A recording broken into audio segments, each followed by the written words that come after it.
Abubakar Malamisan, tsohon ministan shari'a na Najeriya, ya bayyana cewa harin da 'yan ta'adda ko kuma zamna gari banza suka kai masa akan hanyarsa daga ta'aziyya zuwa gida a jihar Kebbi gazawa ce daga gwamnatin tarayya har ma da gwamnatin jihar Kebbi don kare haƙƙoƙin al'umma da kuma ba su damar walwala.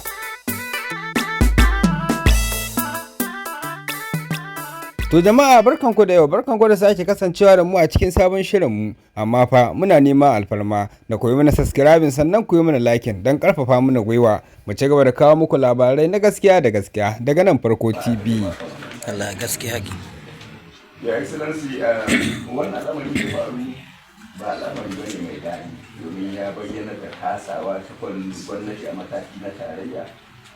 Malamisan, wanda aka farmaka akan hanyarsa daga wurin ta'aziyya zuwa gidansa a daidai ofishin jam'iyyar APC da ke jihar Kebbi, ya bayyana cewa wannan harin da aka kawo masa da gaggan makamai inda aka illata wasu mabiyansa tare da bata dukiyoyi da kuma motocin da ya fita da su ko kuma suka raka shi a wurin ta'aziyyar, da cewa ya nuna gazawar gwamnatin tarayya da ta jihar Kebbi karara akan lamarin tsaro da kuma kare haƙoƙin ɗan adam. Malamisan ya bayyana takaicinsa da kuma rashin jin daɗinsa sakamakon irin yadda aka yi masa aika-aika akan hanyarsa ta komawa gida daga wurin ta'aziyya. Malamisan ya ziyarci mai girma mataimakin shugaban ƙasa ko kuma tsohon mataimakin shugaban ƙasa Alhaji Atiku Abubakar, ya kuma gaya masa duk yadda abubuwan suka kasance, har ma Malamisan ya tabbatar ma Atiku Abubakar jaddada goyon bayansu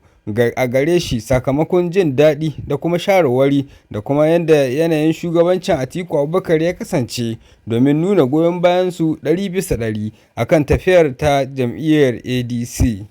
Da kuma wannan muka zo ƙarshen wannan shirin namu na yanzu, amma fa muna neman alfarma da a yi mana subscribing, a yi mana liking don ƙarfafa mana gwiwa mu ci gaba da kawo muku labarai na gaskiya da gaskiya daga nan Farko TV